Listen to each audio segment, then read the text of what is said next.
yanfa'uni warzuqni ilman yanfa'uni.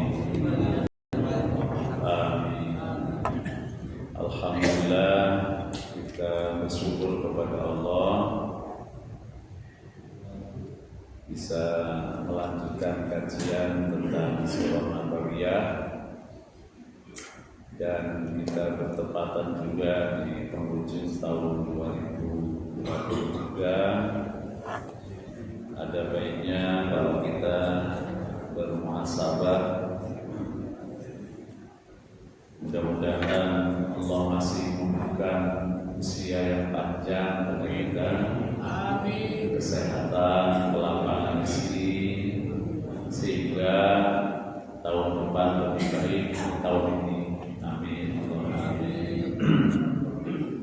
Ada sebuah kisah seorang tabi'in namanya Sufyan Ats-Tsauri, seorang ulama di masa tabi'in. Dia punya, di samping sebagai ulama dan ahli ilmu agama, beliau punya kegiatan menenun baju. Dia mengerjakan tenunan baju yang istimewa menurut dia. Dia buat berbulan-bulan sampai akhirnya selesai. Begitu selesai, dia bawa ke saudagar kain temannya sendiri. Kemudian dia tawarkan kainnya dan dia katakan, ini hasil pekerjaan tangan saya yang terbaik. Namun ketika kain itu dilihat oleh saudagar kain yang memang paham tentang kain, dia katakan, kain bapak ini bagus, cuman banyak cacatnya. Namanya kayak ahlinya. Maka Sufyan Ats-Tsauri kemudian menangis karena komentar itu. Saudagar kain yang juga teman baiknya, termasuk muridnya, kemudian meminta maaf kepada Sufyan Ats-Tsauri. Mohon maaf kalau penilaian saya terkait baju yang kau buat itu membuat Anda menangis. Tenang saja, insya Allah tetap saya hargai dengan harga yang mahal. Sufyan Ats-Tsauri kemudian setelah beberapa saat menangis, dia berkomentar, bukan masalah kain saya yang tidak sempurna yang saya tangisi. Yang saya tangisi adalah saya sudah berusaha maksimal ibadah kepada Allah, tapi itu kan menurut pandangan saya, dan sudah dikategorikan orang yang soleh, kata orang-orang yang hidup bersama saya. Tapi saya tidak bisa membayangkan kalau amal yang saya lakukan itu dinilai oleh Allah yang Maha mengetahui tentang kesempurnaan amal. Itu yang saya tangisi, bukan baju yang tadi. Menurut dia, baju itu sudah sempurna, dibuat istimewa. Tapi ternyata menurut ahlinya, baju itu belum sempurna. Bisa dipahami ya gitu. Nah, Sufyan Ats-Tsauri selama ini dia sudah maksimal beribadah menurut pandangan dia, dan sudah diakui banyak orang kesolehan beliau. Tapi itu kan yang melihat orang yang bukan ahlinya. Bagaimana jika amal beliau itu yang melihat adalah Allah yang Maha tahu tentang amalnya? Itu yang membuat dia menangis.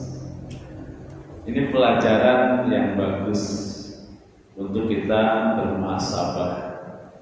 Kadang-kadang penyakit orang yang sudah beramal itu suka sombong, suka ria, suka merasa dirinya lebih baik.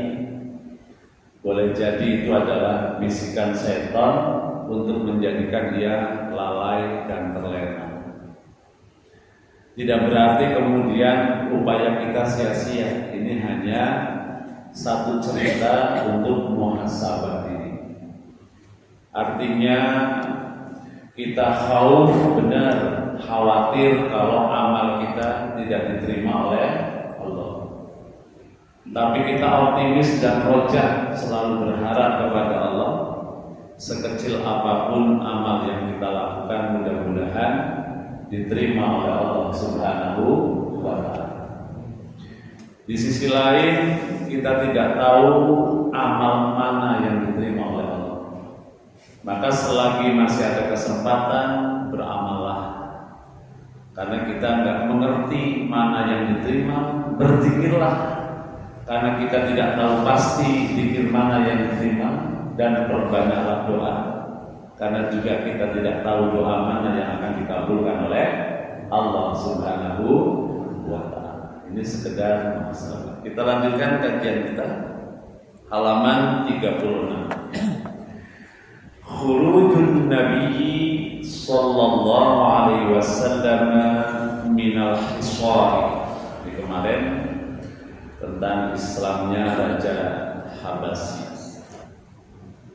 Khurujun Nabi, terbebasnya Nabi atau keluarnya Nabi minal hisar, dari embargo. Nah, jadi pernah dibahas pada materi sebelumnya, halaman 32, Nabi dan ahli baitnya di embargo, di blokade. Nah, di blokade seperti halnya Palestina di blokade. Cuman bedanya kan kalau yang memblokade Palestina penjajah. Nah, kalau ini yang memblokade siapa? Saudaranya sendiri, bangsanya sendiri. Nah, ini kan ini luar biasa. Nabi mengalami itu. Nah, setelah itu kita masuki pelajaran materi malam hari ini. Terbebasnya Nabi dari embargo yang dilakukan oleh musyrikin Quraisy. Kita baca saja terlebih dahulu. Fisanatil ashirati, pada tahun ke-10, ashirah, ke-10. Dalam bahasa Arab itu ada adat, ada tabaqat. Idun 1, isnaini 2. Nah, kan kalau itu namanya ada sampai asaratun 10. Nah, kalau tabaqat, al-ula yang pertama, as-tsani yang kedua, as-salis yang ketiga, dan seterusnya. Itu teman-teman. Jadi awal jadi ula, kan, wahid, isnen, awal atau ula, asani, ini asirah 10. Maka yang nyeleneh itu ahad, qul huwallahu ahad, bukan wahid, bukan awal, bukan ula. Nah, kan ketika orang bertanya kenapa qul huwallahu ahad, kok enggak qul huwallahul wahid atau qul huwallahul awal atau al-ula.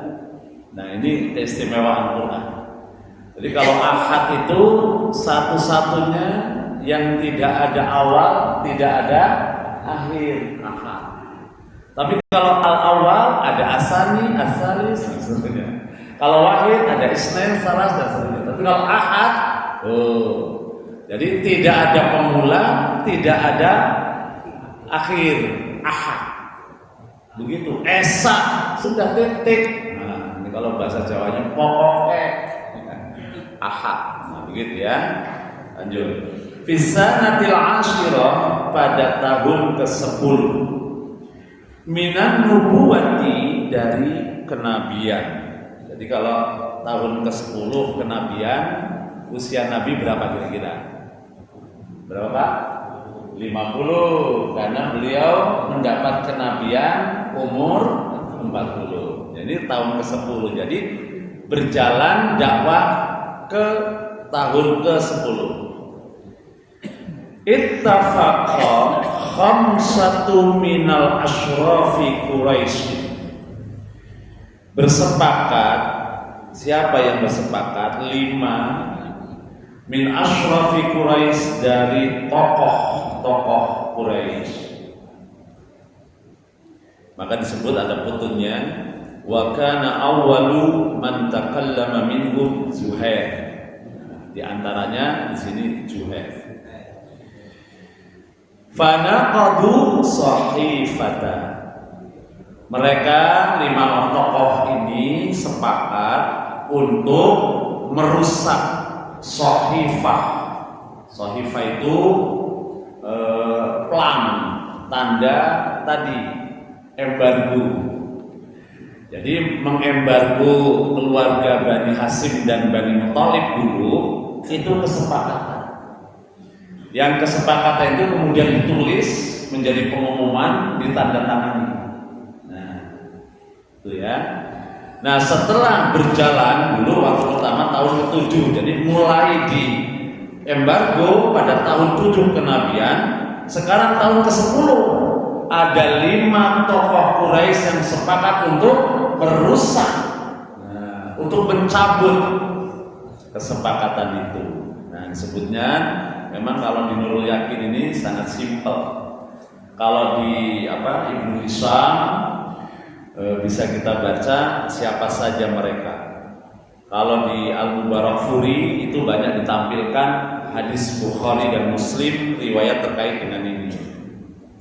Jadi ada Hisham bin Amir, ada Zuhair, ada Mut'aim, ada Abul Bukhtari, ada Jam'ah bin Al-Aswad. Ini tokoh-tokoh Quraisy yang mereka memberontak, menganalisis tentang ketidakadilan diberlakunya embargo kepada keluarga Rasul. Jadi 5 orang tokoh ini sepakat nanti ketika di Ka'bah saya akan berdiri dan saya akan berusaha untuk mengambil, merobek, merusak kesepakatan itu. Nah, kemudian nanti 5 orang ini akan menyahut, gitu kira-kira. Nanti kamu ngomong. Jadi sudah disetting sebelumnya 5 orang ini. Saat ada Abu Jahal, karena memang yang menjadi tokoh sentral saat itu adalah Abu Jahal. Berdiri 7 Zuhair. Wahai Abu Jahal, menurut saya kesepakatan kita ini sudah tidak layak lagi untuk dilanjutkan. Kenapa? Karena banyak saudara kita yang masih keluarga, mereka tersiksa dengan blokade ini. Nah, begitu kira-kira. Ini adalah kesepakatan yang jelek dan penuh dengan kebohongan. Kemudian tadi berdiri lagi, Mut'im berdiri, ya temannya Zuhair tadi. Kemudian Hisham berdiri, menguatkan apa yang disampaikan oleh Zuhair. Maka ketika Abu Jahal membantah itu, disautin, kita demokrasi dah, kalah panggung lah kira-kira begitu. Sampai akhirnya Abdul Muthalib, paman Nabi yang sedang duduk di pinggir di pojok Ka'bah, dia berdiri. Sebenarnya sebelum kalian meributkan ini, tulisan papan itu sudah hilang karena dimakan oleh layang. Itulah berita yang sampai kepada saya melalui lisan ponakan saya Muhammad sallallahu alaihi wasallam. Begitu kata Abu Thalib. Maka kemudian Abu Thalib berkata kepada Abu Jahal, kalau memang benar apa yang dikatakan oleh ponakan saya, maka sebaiknya itu dihancurkan, dirusak saja. Tapi kalau memang saudara saya, ponakan saya berdusta, maka silahkan lanjutkan. Begitu, sepakat, deal kalau bahasa kita. deal. Nah, Juhair langsung berdiri menghampiri papan tulisan tadi, kesepakatan tadi. Betul, ketika dilihat sudah tidak ada lagi tulisannya dan sedang dimakan raya, hanya tersisa kalimat Bismillah saja. Begitu. Nah, itu membenarkan ucapan Nabi Muhammad Sallallahu Alaihi Wasallam. Ternyata blokade itu sangat sederhana digagalkan, dibatalkan kalau sudah datang waktunya pertolongan Allah Subhanahu wa taala. Nanti kita lanjutkan. Pointer kedua, fa kharajan Nabi sallallahu alaihi wasallam wa man ma'ahu minal khisar. Maka terbebaslah Nabi bersama orang-orang yang bersama beliau dalam blokade itu, minal hisari, dari embargo, ba'da an makathu fi syibbi qariban min 3 sanawatin. Setelah Nabi terkurung di Syib itu kurang lebih 3 tahun lamanya. Jadi qariban, takriban, kurang lebih. Jadi lama juga, ya kan? Tapi kalau dibanding Palestina ya jauh. Palestina sudah 15 tahun di blokade, nah, kan? Kalau ini baru 3 tahun. Pointer ketiga, la yasilu ilaihim syai'un. Selama 3 tahun itu tidak sampai distribusi makanan kepada mereka sedikit pun. Syai'un, sedikit pun. Sayun minat ta'ami, dari bentuk makanan. Jadi selama 3 tahun itu memang tidak ada makanan yang masuk ke dalamnya. Masya Allah. Ini kan blokade beneran kali gitu ya. Masya Allah. Illa khufiyatan, kecuali melalui jalur diam-diam, selundupan tidak resmi. Jadi kadang-kadang hadir dari saudara dekatnya yang mereka tidak masuk di embargo karena tidak tahan melihat penderitaan keluarganya, maka diam-diam dia masukkan makanan ke Syib, begitu kira-kira. Masya Allah. Hatta akalu waraqal saja, sehingga mereka, Rasul dan para sahabatnya, tidak sedikit yang hanya memakan waraq, daun-daun pohon kering. Masya Allah. Ya kan? Daerah Lampung kemarin kemarau, saya melihat sapi berkeliaran di kebun sawit. Masya Allah, kasihan. Yang dimakan hanya tadi itu belarak-belarak kering gitu, kasihan. Jadi Bani Hasyim dan Bani Muthalib yang diembargo di Syib itu 3 tahun mereka tidak dapat suplai makanan. Ya, jadi yang ada saja. Sehingga di sini disebut waraqal sajarah. Yang mereka makan, mereka konsumsi hanya daun-daun yang ada di lingkungan itu, yang basah maupun yang kering. Kalau kita baca dalam sirah yang lebih luas lagi, kulit-kulit kering yang sudah layak dikonsumsi akhirnya direbus kembali. Nah, kalau di Jawa dulu beduk rusak rebutan diambil jadi kikil gitu ya. Beduk apa? Ya, kalau rusak itu rebutan. Musim kemarau, sekarang udah nggak doyan gitu ya. Sekarang udah melimpah makanan. Poin keempat, wa kana Rasul, dan adalah Rasul, qad akhbara, telah menghabarkan sebelumnya di tadi, annal aradata, bahwa binatang semacam rayap, qad akalatis sahifata, telah memakan tadi apa tadi Pak? Plang. Nah, jadi betul sudah dikabarkan oleh Nabi. Walaupun Nabi nggak tahu, nah disitulah wahyu ya, disitulah pertolongan Allah. Maka kadang-kadang ya memang sejarah begitu ya, banyak sekali yang memang tiba-tiba datang pertolongan Allah, yang pertolongannya itu berbagai macam bentuknya. Nah, ketika di embargo ini pasukan yang dijadikan oleh Allah untuk menghancurkan perjanjian itu apa? Di situ al-aradah tadi semacam rayap. Memang begitu. Abraha. Nah, yang Allah datangkan siapa? Burung ababil. Nah, kira-kira begitu. Nah, jadi kalau sudah bicara Allah loh, tentara Allah mah mudah saja. Yang kadang-kadang saja itu jadi kaum Ad itu kayak apa?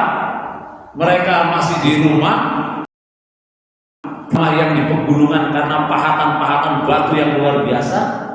Ternyata dengan tadi hentakan petir bergelimpangan mati semua. Nah, jadi petir jadi senjata, gitu kan? Tentara Allah itu mudah. Kalau apa lagi, ya kan? Nabi apa tentara Allah? Air bah jadi begitu. Apalagi ya contohnya? Nabi Sulaiman. Contohnya Nabi Sulaiman apa tuh? Jin kan? Nabi Musa apa tuh? Jadi tanduk jadi pintu, jadi jalan di tengah lautan. Oh, sangat mudah bagi Allah.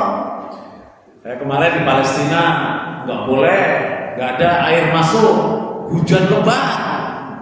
Walaupun ternyata kemudian hujan pun dilarang. Namanya Yahudi Zionis gitu ya.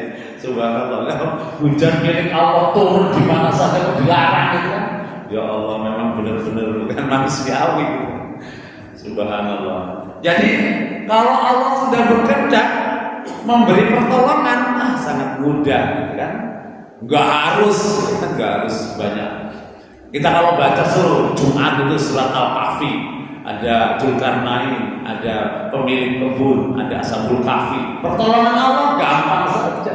Subhanallah. Kira-kira begitu kalau bicara politik ya. Tenang aja nanti 2024. Mudah-mudahan pertolongan Allah.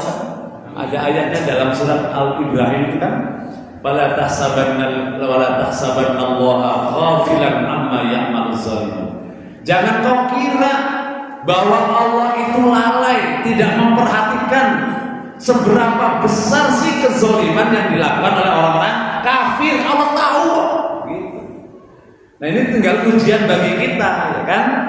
Subhanallah. Ayo kita rapatkan, kita banyak berdoa, kita banyak berzikir, berikhtiar, gitu kan? Subhanallah. Ya, mudah-mudahan kalau masih banyak wa ma kana Allah yu'adzibahum wa anta fihim wa ma kana Allah mu'adzibahum wa hum yastaghfirun. Allah tidak akan pernah mengazab kaum di mana engkau masih ada di dalamnya ya Rasulullah. Atau begitu. Dan Allah juga tidak akan mengazab suatu kaum yang mereka masih istighfar.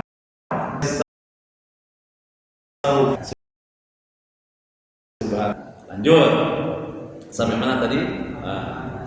Falamma nazalatha Quraisyun, maka tatkala nazalatha Quraisyun menurunkan baliho itu apa perjanjian itu liyumazziquha untuk mereka hancurkan, wajaduha mereka mendapatinya kama akhbara seperti yang sudah dihabarkan oleh Nabi.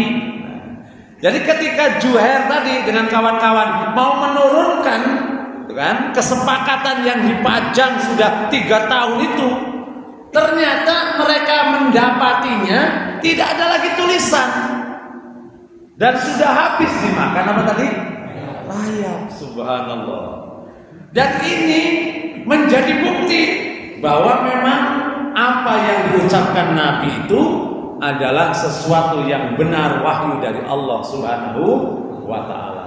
Nah, jadi sejatinya pertolongan Allah itu ya sangat dekat. kalau orang-orang itu beriman kepadanya. Ini contoh dalam peristiwa embargo ekonomi Quraisy terhadap keluarga Bani Hashim dan Bani Muthalib, yang di dalamnya ada Rasul dan para sahabatnya. Kalau ditelisik lebih dalam, ini sebenarnya apa sih yang menjadi persoalan, gitu kan? Yang menjadi persoalan itu sebenarnya kalau dunia bisnis ini kan marketingnya ini, ya kan? Jadi contoh begini para ikhwan sekalian, kalau ada pedagang bakso, kira-kira yang menjadi saingannya pedagang es apa pedagang cendol? Ya pedagang bakso, kira-kira kan begitu ya. Jadi biasanya kalau tukang bakso ribut dengan tukang bakso itu biasanya ya tapi kena aku, ya. Nah begitu juga biasa ya, itu menjadi profesi lah ya, profesi marketing begitu, saingan gitu ya. Nah kalau ada pejabat ribut terkait dengan teman dapat, kalau orang-orang awam nggak ngerti ya dapatnya apa, ngambil apa kan nggak ngerti. Nah itu kan persaingan gitu kira-kira. Nah sekarang Nabi ini kan bangsanya sendiri, komunitas sendiri, mereka sama-sama mengklaim keturunan Ibrahim dan Ismail, begitu. Loh, visi Nabi apa? Visi Nabi, visi dan misi Nabi. Visi dan misi Nabi itu sebagai Rasul sebenarnya sederhana, memperkenalkan manusia kepada Allah. Ini loh Tuhan Anda yang berhak untuk diibadahi dan berhak untuk disembah dan untuk ditauhidkan. Hanya Allah saja yang berhak untuk disembah. Sebenarnya itu visinya kan jelas, memperkenalkan manusia kepada Tuhannya. Ini loh Tuhan Anda. Mestinya kalau Anda meminta, berlindung, memohon gitu kan, memuja, beribadah, berdoa, ya hanya kepada Dia, Allah. Nah, itu visi Nabi. Memperkenalkan manusia kepada Tuhannya. Kemudian setelah mereka kenal, mengajak supaya manusia beriman dan bertakwa kepada Allah. Nah, kan sederhana toh? Nah, mereka diajak untuk apa? Untuk melaksanakan hukum Allah yang rahmatan lil alamin. Cuma itu saja. Jadi kira-kira yang menjadi lawan Nabi kok benci dengan Nabi, padahal sederhana, memperkenalkan Tuhan kepada manusia. Ini loh Tuhan Anda. Kemudian mengajak mereka beriman dan bertakwa kepada Allah.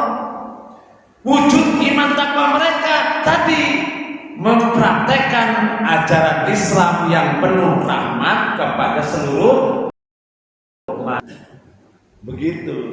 Lah kok kemudian orang-orang Abu Jahal, Abu Sufyan, Abu Lahab kok menolak? Nah, ini kalau dilihat dari marketing ya, berarti sama-sama ini mengajak berdakwah kepada satu keyakinan. Kalau memang berbeda, gak ada masalah. Tapi kalau kemudian mereka saling bermusuhan, oh berarti ini sudah ada syariat yang sudah berjalan, yang diklaim sebagai ajaran Nabi Ibrahim, tapi disadari bahwa itu telah menyimpang, tapi sudah mapan secara sosial. Nah gitu ya. Jadi sudah berjalan di situ agama yang diklaim sebagai milah Ibrahim dan Ismail, dan sudah mapan berjalan secara sosial dan ekonomi. Lah kok sekarang muncul lagi dakwah yang sama, melanjutkan milah Ibrahim dan Ismail, tapi kok muatannya beda. Kalau ini mengajak menyembah Allah dengan mempersekutukan bersama patung-patung, Tuhannya banyak. Lah kok Nabi datang mengaku keturunan Nabi Ibrahim, mengajak beragama dengan hanya satu Tuhan. Waduh, kan begitu kira-kira. Pasti biasanya yang ribut itu ya biasanya tadi yang sudah mapan takut digoyang, ya kan? Yang ribut tuh biasanya yang ribut yang lemah karena dia tidak mampu bersaing. Biasanya begitu. Itu kalau di dunia marketing gitu ya. Makanya kalau ada orang ngomong sirik tanda orang tidak mampu. Nah, kalau yang mampu inna sa'yakum la syatta, ya sama-sama dagang, rizki itu diatur oleh Allah, ya monggo, gak akan bakal ketukar. Nah, itu kalau yang tadi, yang apa kira-kira? Yang pikirannya luas, merasa mampu, lah namanya gitu, bersaing fair kok, baik kok, silakan ya, masya Allah. Nah, tapi kalau yang merasa tadi, waduh bahaya ini. Nah, kan? Nah, itulah yang kadang-kadang kemudian memobilisasi massa. Sehingga tidak semua orang Quraisy itu setuju mengembargo Nabi. Maka tadi ada 5 tokoh diantaranya yang mereka berani mengutarakan bahwa ini kezaliman, ini ketidakadilan. Masa hanya menyajak kepada beragama tauhid kemudian diembargo sedemikian rupa, padahal masih keluarga dan saudaranya sendiri. Begitu, masya Allah, ya kan? Jadi kalau dilihat dari penyampaian visi misi Nabi, nggak ada masalah. Begitu kira-kira. Subhanallah. Bisa dipahami nggak Pak Dewa? Nah, jadi kalau sudah begini, nggak ada lagi yang perlu dilakukan oleh Nabi kecuali istiqomah. Nah, kan kalau dalam ayat kan wadda katsirun min ahlil kitab law yaruddunakum min ba'di imanikum kuffaran hasadan min indi anfusihim. Jadi kalau sudah ada keinginan orang benci kepada seseorang dasarnya hasad, sudah nggak usah dilayani. Biarkan saja. Kalau Anda merasa benar, lakukan yang baik, istiqomah dalam kebaikan, nanti dia akan rusak sendiri, hancur sendiri. Gila kira-kira, masya Allah. Nah, ini nyatanya nih, di embargo 3 tahun sabar, waktunya menang. Bukan Nabi yang merusak mereka, merusak perjanjian yang dibuat mereka sendiri atas takdir dari Allah Subhanahu wa ta'ala. Nah, begitu kira-kira, masya Allah. Sudah ada waktunya, sudah ada masanya kapan menang. Nama orang beriman tuh, masya Allah. Cuman ya jangan sampai jatuh ke lubang 2 kali, begitu kan? Yang lalu ya Allah dibelah menjadi cebong kampret. Besoknya jangan mau lagi, kan? Kita itu namanya di prank gitu kan. Ujung-ujungnya kita masih ribut, sana sudah pada rangkulan. Memang dalam pandangan barat demokrasi parlementer itu ya memang keniscayaan harus ada partai-partai supaya berjalan demokrasi. Ya kan? Nah, kalau kita sederhana saja, ini sudah bagian dari dinamika berdemokrasi. Biar saja mereka mengajukan yang mencalonkan diri, mana program-programnya, visinya. Hati kita tinggal pilih mana yang baik menurut pandangan kita, kan bisa menilai, kan sudah. Tinggal pilih, datang waktunya, tobros, kan sudah selesai. Kalau kemudian satu menang satu kalah, biasa lah. Kalau menang semua kan nggak mungkin. Kan sederhana sebenarnya kan. Jangan sampai sesama muslim ribut, ya Allah. Bapaknya PDI seumpama, ibunya PKS, anaknya P3, ribut di rumah. Nah, kira-kira ya Allah, yang menang mana, yang kontestan mana gitu ya. Di rumah hanya pendukung malah ribut. Nah, jangan, kita aja cerdas gitu loh. Artinya, dan namanya demokrasi parlementer dalam pandangan barat ya begitu. Kenapa mesti banyak partai? Ya memang begitu. Apa instrumennya, ya kan? Subhanallah. Kok mesti dia dipaksa? Ya memang begitu aturannya. Masalah teknis ke dalamnya, kok berbayar mahal, ya itu sudah sistemnya saja. Nah, artinya tadilah. Tapi kalau Al-Quran kan sudah jelas, jangan milih yang beragama Yahudi dan Nasrani. Kan jelas. Wa may yatawallahu minkum fa innahu minhum. Jadi kalau ada orang muslim yang milih non muslim, walaupun dia muslim, dia termasuk bagian dari mereka. Jadi muslim pengakuannya, tapi kemudian menjadi sama dengan mereka. Satu. Ya ayyuhalladzina amanu la tattakhidul ladzina ittakhadhu dinakum hujuwan wa la'iba. Jangan kau jadikan pemimpin orang-orang yang agama kamu sebagai ejekan senda gurau. Nah, kalau yang agamanya kurang baik, kurang bagus ya jelas sekali kurang apa udah dikaji bertahun-tahun begitu kan. Nah, kalau mau milih yang bagaimana? Wa aqamus shalah wa atuz zakah wa amaru bil ma'ruf wa nahaw 'anil munkar Al-Hajj ayat 41. Kalau mau mengangkat pemimpin, cari yang mereka sholatnya rajin, karena simbol hablum minallah ya sholat. Yang kedua zakatnya ditunaikan, ya kan? Kira-kira itu hablum minannas, menjadi orang yang dermawan, perhatian kepada yang fakir miskin. Amar ma'ruf, dia menjadi motivator untuk kebaikan-kebaikan, kan gitu. Nahi mungkar, dia akan tadi membela rakyat kecil dari kezaliman, menghapus apalagi semuanya korupsi dan seterusnya. Lalu itu kriterianya jelas. Nah, ketika kita melihat oh calonnya ini, tanyakan hati nurani Anda. Begitu kira-kira. Siapa yang mesti dipilih? Saya memilih dia ya Allah, mudah-mudahan membawa kemaslahatan.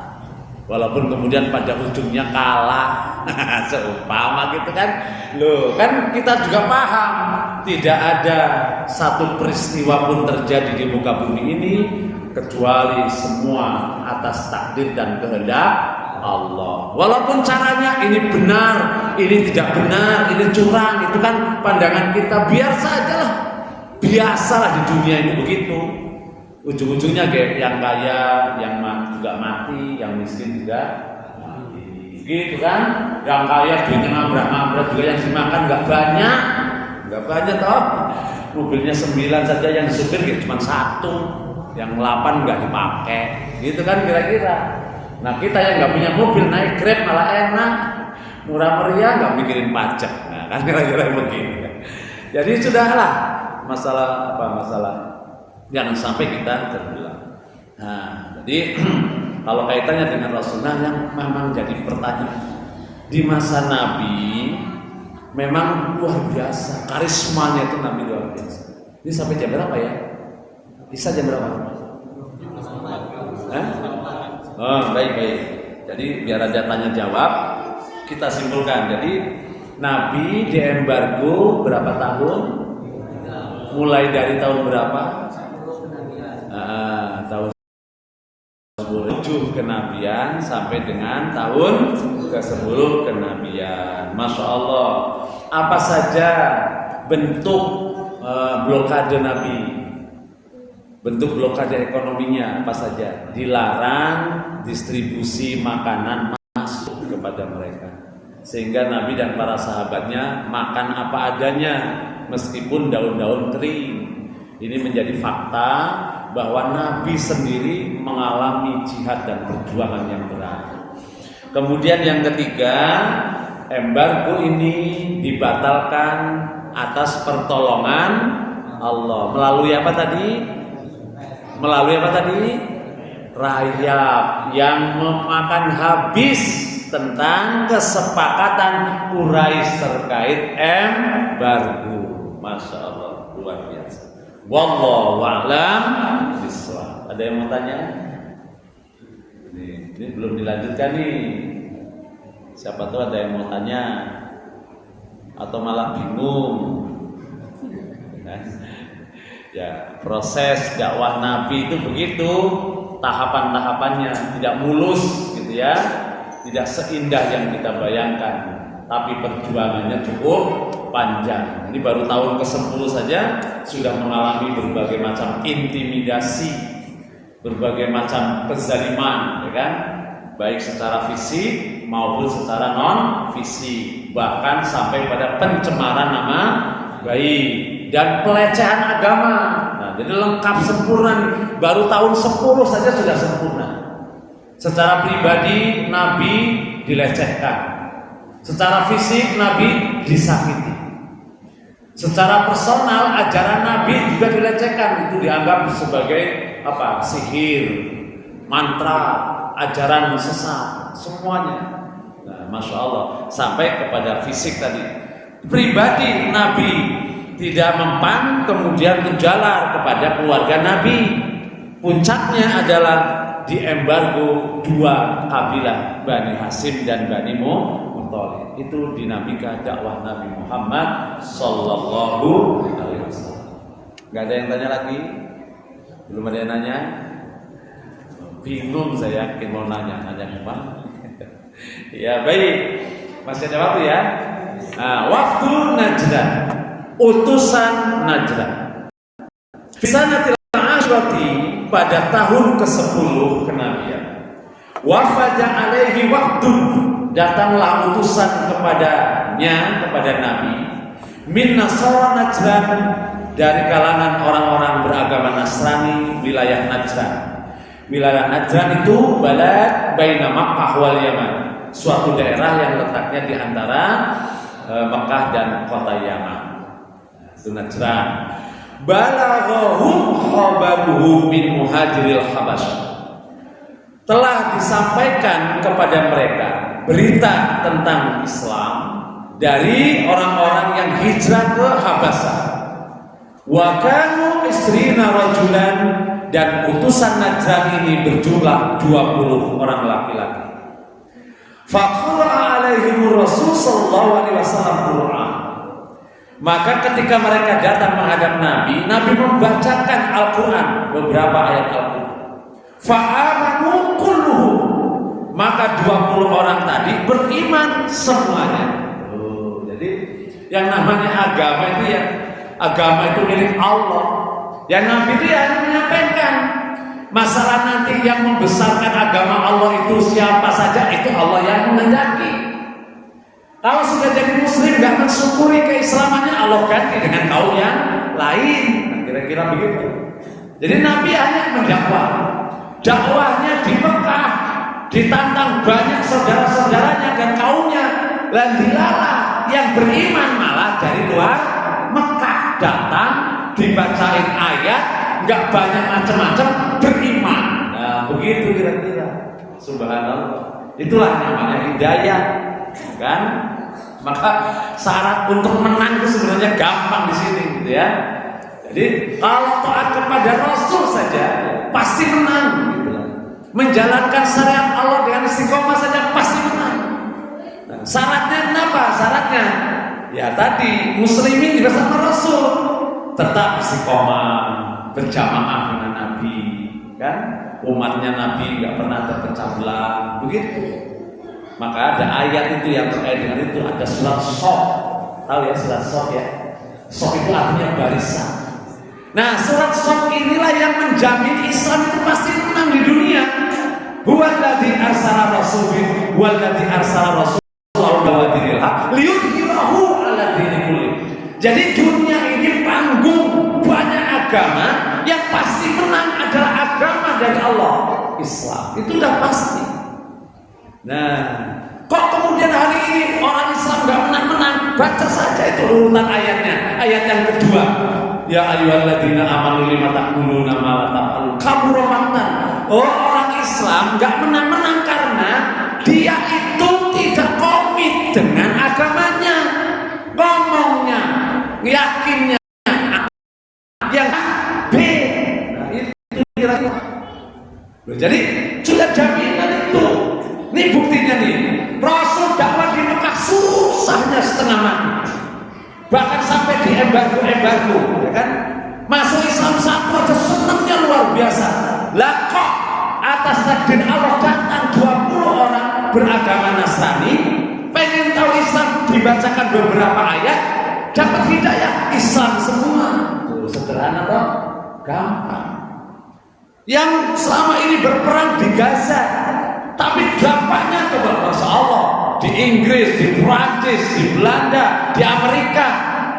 Nah kan, loh, yang namanya kemenangan itu ya perspektifnya banyak. Kalau dakwah itu sudah diterima saja sudah menang itu, Masya Allah. Nah, jadi rumusnya tadi. Jadi Allah dalam surat As-Saff itu disebut dalam surat As-Saff pasti Islam menang. liyuhirahu ala dini walau karihal musyrikun, walau karihal kafir. Tapi kok kenapa enggak menang-menang? Nah, coba sebelum ayat 9 jaminan kemenangan Islam itu diturunkan, baca dari ayat 2. Ya ayyuhalladzina amanu lima taquluna ma la taf'alun kabura maqtan indallahi an taqulu ma la taf'alun. Lah orang Islamnya itu ngaku muslim tapi yang dijalankan bukan Islam, begitu ya. Berekonomi yang dijalankan bukan cara ekonomi Islam. Ya tadi gak menang-menang, pelin-pelan namanya. Baru ayat yang keempat. Innallaha yuhibbul ladzina yuqatiluna fi sabilihi shaffan ka'annahum bunyanun marsus. Kenapa muslim gak menang-menang? Lah orang mereka gak sopan satu sop juga. Sudah sedikit cerai berai. Lah ya sudah, kapan menangnya? Nah, padahal kemudian kelima tuh lihat. Allah tampilkan bahwa Islam itu pasti menang. Musa, siapa Musa? Anak angkat Fir'aun. Yang dilawan siapa? Bapak angkatnya sendiri. Masa Allah kira-kira begitu? Siapa Musa? Siapa Fir'aun? Siapa endingnya yang menang? Musa. Jadi itu buktinya. Ayat ke-6 baca lagi. Wa idh qala Isa ibnu Maryam ya bani. Dan seterusnya kan? Nabi Isa. Coba. Ujung-ujungnya menang. Dia mau dibunuh dan bisa diselamatkan oleh Allah. Menang. Itu ya Allah. Ini kan namanya aksioma yang luar biasa. Itu surat As-Saff. Itu internalnya. Kok muslim gak menang-menang? Oh ada internalnya. Wa man azlamu mimman iftara 'ala Allahi al-kadhiba wa huwa yud'a ila Islam. Secara eksternal memang ada yang menggerogoti ideologi keyakinan Islam itu. Kita kadang-kadang iman tapi nggak percaya. Kita percaya tapi nggak membenarkan. Begitu Masya Allah. Ya kan? Nih pakaian yang indah, pakaian jilbab, menutup aurat. Karena nggak mantap tadi kan? Tuh budaya Barat masuk. Kain-kain yang cingkrang-cingkrang malah mahal. Ini perempuan tren, subhanallah. Jadi itu tadi, oh ada memang. Apalagi yang berikutnya secara eksternal, yuriduna liyutfi'u nurallahi bi'afwahihim.